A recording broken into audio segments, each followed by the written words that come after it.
ჩვენი გადაცემის მეორე სტუმარია რესან ქიქავა, Expo Georgias დირექტორი და სწორედ მასთან ერთად შევეცდებით იმ პარამეტრების გაანალიზებას, რომელიც სიუჟეტში საკმაოდ ვრცლად მოვისმინეთ. ბატონ რესან, დიდი მადლობა თქვენი დროისთვის. მადლობა მოწვევისთვის. სიუჟეტში პრინციპში ჩვენ მოვისმინეთ და მაგალითად საქსტატი გვატყობინებს, რომ 4 თვის საშუალო ეკონომიკური ზრდის მაჩვენებელი უტოლდება 8.8%-ს, რაც პრინციპში საკმაოდ მაღალი მაჩვენებელია. თუმცა ამის პარალელურად ჩვენ გვაქვს რიგი გაუარესებული მაკროეკონომიკური პარამეტრები, რომელიც მსუბუქად რომ ვთქვათ, ერთმანეთთან მაინც და მაინც თანხვედრაში არ მოდის. პირველ რიგში მე მინდა გკითხოთ, ეს რამდენად არის შესაძლებელი და თუ შესაძლებელია, როგორ ხდება ეკონომისტთა და ფინანსისტთა ნაწილი დღემდე გარკვეულწილად თავს იმტვრევს ამ თემასთან დაკავშირებით. თუ შესაძლებელია, როგორ ხდება აღნიშნული გარკვეულწილად ურთიერთგამომრიცხავი მონაცემების მიღება? სამწუხაროდ ჩვენ მთავარი პრობლემა ამ შემთხვევაში რაც არის, ეს არის პოლიტიკური პრობლემა და ამას უბრალოდ ვერ ავწდებით ამ შემთხვევაში, როცა განვიხილავთ მსგავსი ტიპის საკითხებს, იმიტომ რომ ჩვენ უნდა ვიცოდეთ რა არის мотиваცია, თქვათ იმ უწყების, რომელიც გვაწვდის ამა თუ იმ ინფორმაციას და ამ შემთხვევაში мотиваცია არ არის ის, რომ ჩვენ გვქონდეს ობიექტური სურათი.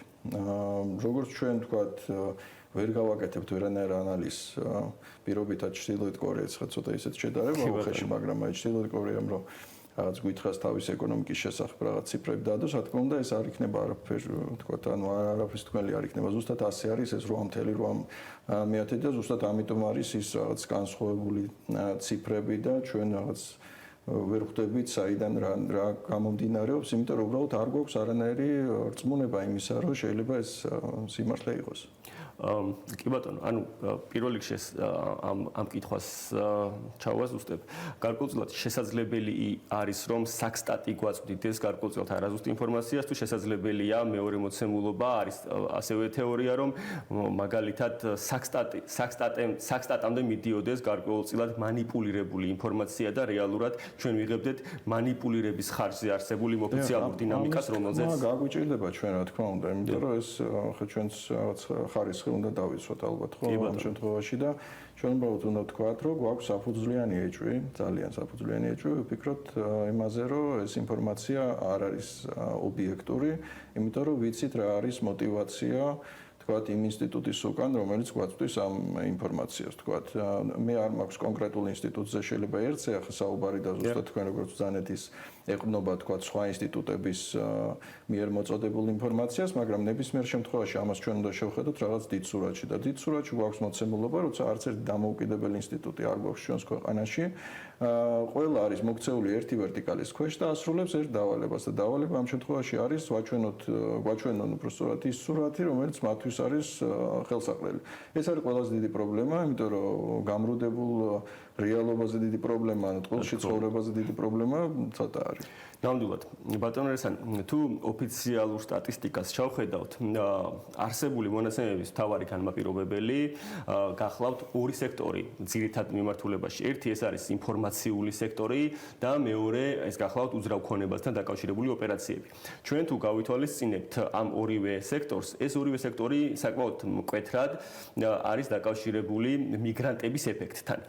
მე მინდა გკითხოთ, რამდენად შესაძლებელია აღნიშნული მოცემულობა და აღნიშნული მონაცემები განპირობებული იყოს მიგრანტების ეფექტით და ხომ არ გვაქვს გარკვეულწილად გახანგრძლივებული მიგრანტების ეფექტი, რომელიც პირველ ეტაპზე საკმაოდ შესამჩნევი იყო და ხომ არ გვაქვს ამ რეალობაში აი ამ ეფექტის გახანგრძლივება, რაც გვაძლევს იმ საკმაოდ მაღალ მაჩვენებელს, რომელიც ერთი შეხედვით არაბუნებრივად გამოიყურება.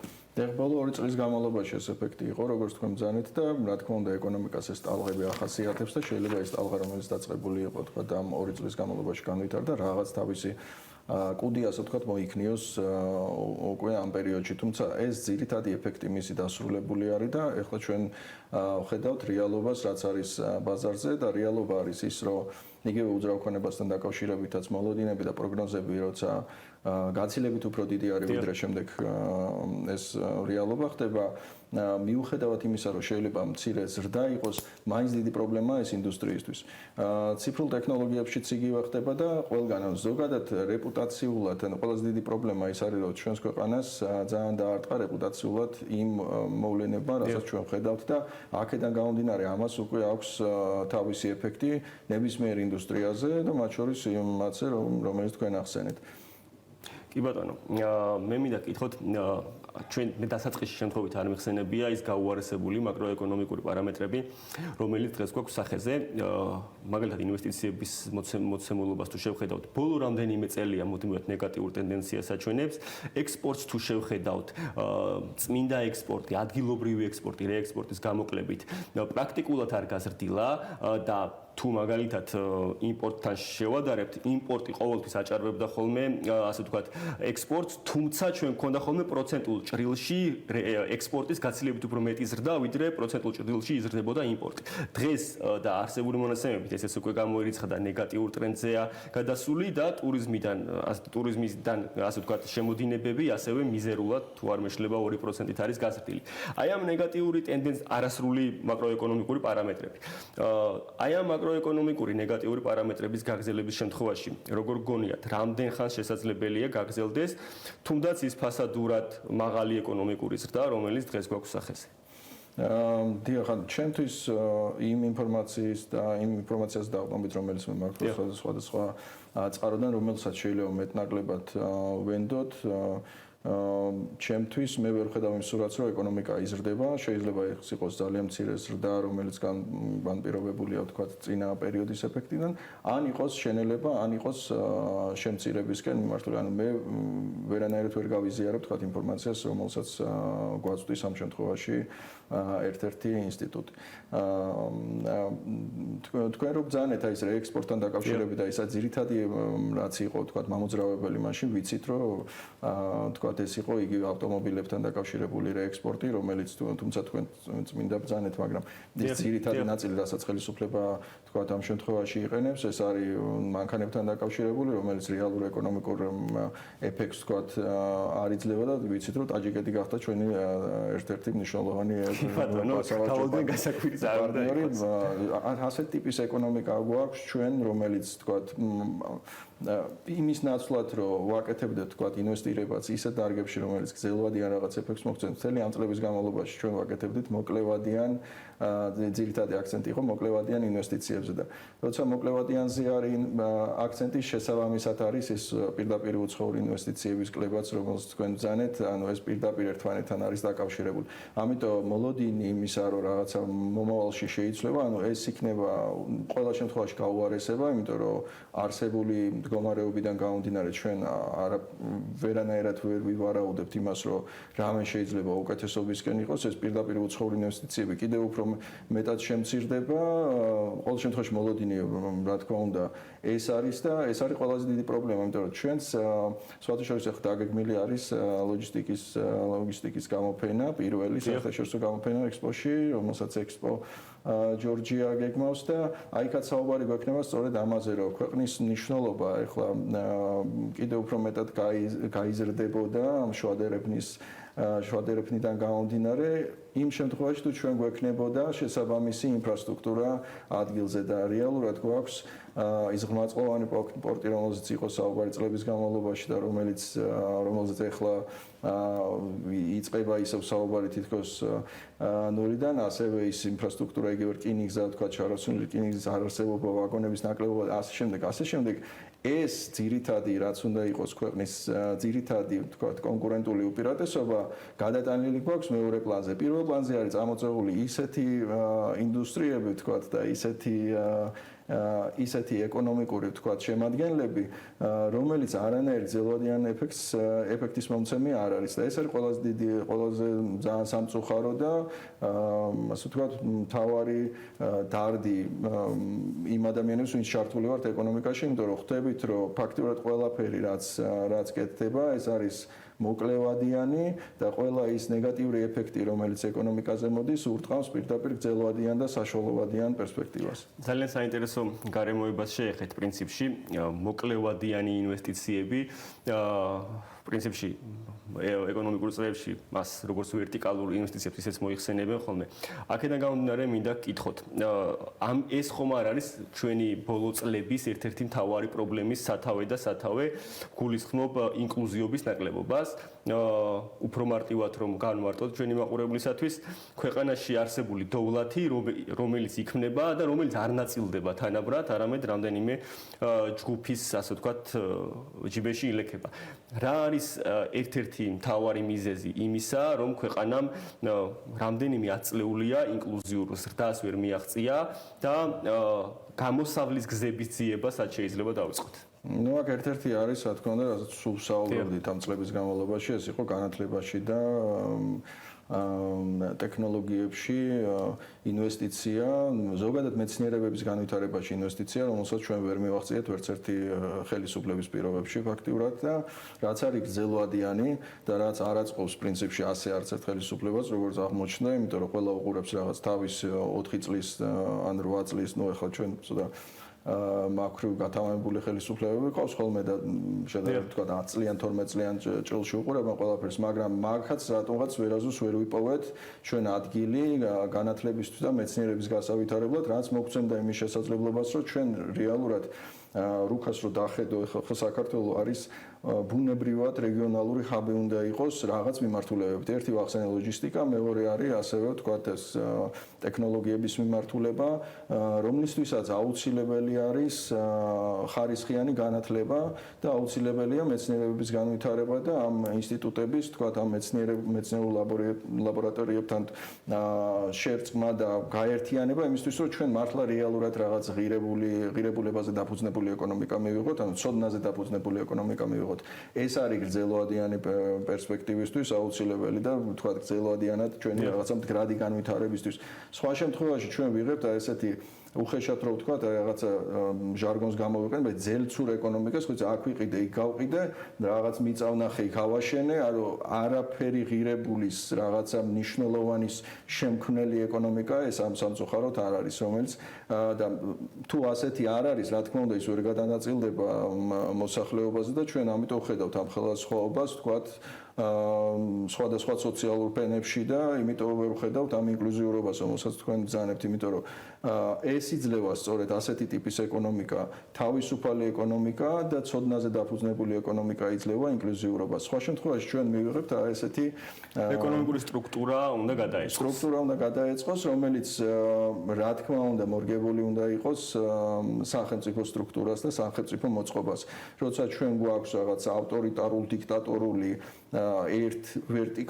ერთი ვერტიკალის ქვეშ მოქცეული სისტემა, სადაც თქვა ინსტიტუციები არ არის თავისუფალი პოლიტიკისგან და არ არის დამოუკიდებელი ინსტიტუტები, რა თქმა უნდა იქ ეკონომიკა ვერ გექნება თავისუფალი და თქვა ცოდნაზე დაფუძნებული და ასე შემდეგ, იმიტომ რომ ჩვენ შეგვიძლია გადავხედოთ აი საუკეთესო მაგალითები ნახოთ ეს best practice-ები ეგრეთ წოდებული და ნახოთ რომელი ეკონომიკებია განვითარებული. ეს არის დასავლეთის ქვეყნების ეკონომიკები, რომლებიც ზუსტად იმ საფუძვლებზე არის დაშენებული, რაც მოგახსენეთ და ასევე თქვა სასარგებლო წიაღისეულის მქონე ეკონომიკები, რომელიც ნუ ჩვენ არ გვაქვს ახლა ეს და ამიტომ დიდი არჩევანი აქ პრინციპში ან არის თქვა რუსული ტიპის სახელმწიფოები და ინგუშეთია და დაღესტანი და ასე შემდეგ ასეთი ტიპის სახელმწიფო, ან გვაქვს ეს ორი მოდელი, რომელსაც ავირჩევთ. წესით ყველანაირი თქვა პარამეტრით როგორც არ უნდა შევაფასოთ, ჩვენ უნდა ვირჩევდეთ თქვა და რატო გვინდა ეს დასავლეთთან ინტეგრაცია და რატო ვსაუბრობთ თქვა დასავლური ტიპის მართვაზეც და ეკონომიკაზეც, სწორედ ამიტომ ვსაუბრობთ, რომ ვიცით რა არის მაგალითი ამის. კი ბატონო, ბატონესთან ცოტა დრო დაგვრჩა და მინდა ერთი ასე ვთქვათ ძალიან მნიშვნელოვანი საკითხიც გავიაროთ თქვენთან ერთად. თქვენ ახსენეთ ლოჯისტიკური ჰაბი, რომელიც კიდევ უფრო დაიტვირთა ბოლო პერიოდში რუსეთ-უკრაინის ომის ფონზე. მე მინდა გკითხოთ, ამ ომის დასრულების შემდეგ და იმედი ვიქონიოთ, რომ ძალიან მალე დასრულდება, რამდენად მოახერხებს საქართველოს აი ამ ლოჯისტიკური ჰაბის, აი ამ მნიშვნელოვანი ფუნქციის შენარჩუნებას და მომსახურებას?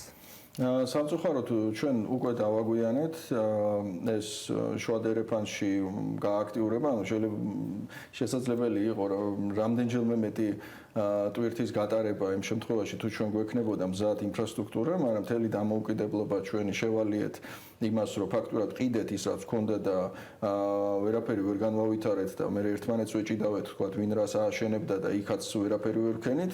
შესაბამისად გვაქვს სპორტები, რომელიც გვაქვს რკინიგზა, რომელიც არის სხვა საუკუნიდან მოყოლებული და თქვათ საგზაო ინფრასტრუქტურაც გვაქვს ის რაც გვაქვს მეტნაკლებად იქაც უამრავი პრობლემების ქვეშ. ამიტომ ეხლა როცა ვსაუბრობთ რომ ლოჯისტიკური ჰაბი უნდა იყო და დღესაც ეხლა მეც არაფერი ვიცი და ალბათ არც თქვენ რომ რამე მაგ მიმართულებით რაღაც ვიცით რომ ზოგადად ეს ანაკლიის სპორტთან დაკავშირებით რაღაც თითქოს ძროები არის, მაგრამ რეალურად ბოლო პრემიერის განცხადებას თუ მოვიშველიებთ, გარკვეული მიზეზების გამო ხელშეკრულების გაფორმებაც ვერ მოხერხდა ამ ეტაპზე. კი ბატონო, ეს გაუმთავრებელი პროცესი იქნება ახლა, იმიტომ რომ ესეც გრძელვადიანი არის პატა მოგეხსენება და ყველა ხელისუფლებისთვის და ამისთვისაც რაღაც გრძელვადიანი, ეს არის დაახლოებით აი MRI-ის ინვესტიცია, რაღაცა 8 მილიარდი თუ რაღაცა, ხო, რომელიც არ ვიცით ახლა 6. ხო, იყოს 6 და თუნდაც 12, ანუ ძალიან კარგია თუ მოხდება რა თქმა უნდა ნებისმიერი ინვესტიცია საქართველოში არის მხოლოდ მისასალმებელი და MR ჯგუფი თქვა და გამონაკლისი საერთოდ არ არის, იმიტომ რომ საკმაოდ დიდი და საინტერესო კომპანია არის, მაგრამ ასეთ პირობებში, ასეთ რითმში, რომ თითქოს რაღაც გაუთავებელი რაოდენობის დრო გვაქვს და რაღაცა ყველა გვაცლის იმას, რომ აბა ქართველები როდის გამოფხიზდებით და როდის დაიწყებთ საკუთარი ქვეყნის შენებას, ასეთ რითმში ბუნებრივია არაფერი არ მოხდება. კი ბატონო და ინვესტიციებზეც მინდა გკითხოთ. ბოლოს გარკვეულწილად ჩამოყალიბდა დასავლეთთან გაუარესებული, ასე ვთქვათ, ურთიერთობის ფონზე ჩამოყალიბდა მოსაზრება, რომ თუ არ იქნება დასავლური ინვესტიცია, შეიძლება ის ჩანაცვლდეს აზიური ინვესტიციით, ან თუნდაც ემირატების ინვესტიციით. თუმცა ამ დროს ეკონომიკაში ჩართულმა ადამიანებმა ყოველ შემთხვევაში კარგად ვიცით, რომ ინვესტორებისთვის ძალიან მნიშვნელოვანია ქვეყანაში არსებული ინსტიტუციების მდგომარეობა და ზოგადად ქვეყანაში არსებული ფონი. რამდენად რეალისტური გეჩვენებათ არსებული სასამართლოს ფონზე, არსებული საერთაშორისო რეიტინგებში გაუარესებული პოზიციების ფონზე, რომ თუნდაც აზიური ინვესტიციებით მოხერხდეს დასავლური ინვესტიციების ჩანაცვლება, რომელიც უკვე სახეზე გვაქვს, რომ დასავლური ინვესტიციები ბოლო რამდენიმე წელია ქვეყანაში პრაქტიკულად აღარ შემოდის. დიახ, და ამაზე პასუხობენ იმას, რომ იცით, ამათ არ აინტერესებთ და არ გვეუბნებიან იმას, რომ რატო არ აინტერესებთ. აი ჩვენ ფაქტობრივად პასუხი გავეცით იმაზე, რომ მომავალში რამდენად რეალურია, ანუ არანაირი რეალური არ არის, რომ თქვა დასავლურმა კომპანიამ, რომელიც თავის რეპუტაციას უფრთხილდება, ჩადოს ინვესტიცია ისეთ ქვეყანაში, სადაც გვაქვს ასეთი ტიპის პოლიტიზირებული, თქვა სასამართლო და ინვესტორმა იცის, რომ რამე რო იყოს, თქვა რამდენად შეიძლება ენდოს ქართულ სამართლიანობას, ასე ვთქვათ, ეს პრობლემა არის. აღმოსავლეთისთვისაც ეს პრობლემაა, თუმცა შედარებით ნაკლები. მაგრამ ჩვენ როგორ უნდა შევხედოთ ჩვენს ქვეყანას, ხო? ეს არის ადგილი, სადაც წესით უნდა ქონდეს ეს დივერსიფიცირებული და დაბალანსებული, ხო? ანუ მეც ვამბობ, რომ მნიშვნელოვანია, ვთქვათ, აღმოსავლური ინვესტიცია, რა თქმა უნდა, ისევე როგორც მნიშვნელოვანია შეიძლება დასავლური ინვესტიცია, უბრალოდ დასავლურ ინვესტიციას თანხის გარდა ასევე მოყვება ძალიან დიდი ასე ვთქვათ ხარისხობრივი ტექნოლოგია მოყვება და ხარისხობრივი მოთხოვნები მოყვება. სულ სხვა ვიდრე ეს არის აღმოსავლური ინვესტიციის შემთხვევაში, რაც ჩვენ გვაძლევს ზრდის შესაძლებლობას. ამიტომ არის დასავლური ინვესტიცია გაცილებით უფრო საინტერესო, იმიტომ რომ აი სწორედ ამ ხარისხის მატარებელია. აღმოსავლურიც მნიშვნელოვანია იმ დივერსიფიცირების თვალსაზრისით, მაგრამ ამათთანაც მუშაობა არის საჭირო. როცა საუბარი არის თუნდაც MR-ზე, რომელმაც იცის, რომ დღევანდელი ვთქვათ ხელისუფლებაში მყოფი ადამიანები არიან სანქცირებული, რა თქმა უნდა, ეს არის ძალიან დიდი პრობლემა და საუბარი იმაზე, რომ აი სანქცირებულ და რაღაც ტოქსიკურ დასავლეთთან ტოქსიკურ ურთიერთობაში მყოფ ქვეყანაში MR-ი მოახდენს ინვესტიციას, ანუ ეს შეიძლება იყოს ძალიან გაწელილი და რაღაცები შეიძლება დაიწყოს რაღაცის კეთება, მაგრამ მაქსიმალურად ამას გაწელავენ იმისთვის, რომ ვთქვათ ეს დროულად გაირკვეს ქვეყანაში ეს ვითარება და რაღაცა სხვა ანუ შეიცვალოს ხო მოცემულობა. სხვა შემთხვევაში ეს გაიწელება ჩემი ვარაუდით იმ დონეზე, რომ უბრალოდ ჩვენ ვერაფერს ვერ შევატყობთ. გარდა იმისა, რომ ეს არის ზოგადად ერთი პროექტი. კი ძალიან დიდი არის, ვთქვათ, ერთს როცა ვამბობ, გასაგებ რამდენი კომპონენტისგან შედგება, მაგრამ კი არის დიდი ინვესტიცია, მნიშვნელოვანი, მაგრამ ეს არ არის ჩვენი, არ შეიძლება იყოს ეს ჩვენი სტრატეგიული ინვესტიცია. სტრატეგიული ინვესტიცია არის, ვთქვათ, პორტის განვითარება, არის რკინიგზაში ინვესტიცია, ჩქაროსნული მატარებლების შექმნა და ასე შემდეგ. ანუ ესეთ ტიპის. გასაგებია. ძალიან დიდი მადლობა ბატონო რესან, მაყურებელს შევახსენებ, რესან ქიქავა, ექსპო ჯორჯიას დირექტორი იყო ჩვენი სტუმარი და ვსაუბრობდით იმ მაკროეკონომიკურ პარამეტრებსა და ეკონომიკურ ზრდაზე, რომელიც დღეს გვაქვს და რომელიც რადიკალურად განსხვავდება ერთმანეთისგან. დღევანდელი თავისუფალი ბიზნესი დასრულებულია, ჩვენ პარასკევამდე გემშვიდობებით. მადლობა რომ გვიყურეთ.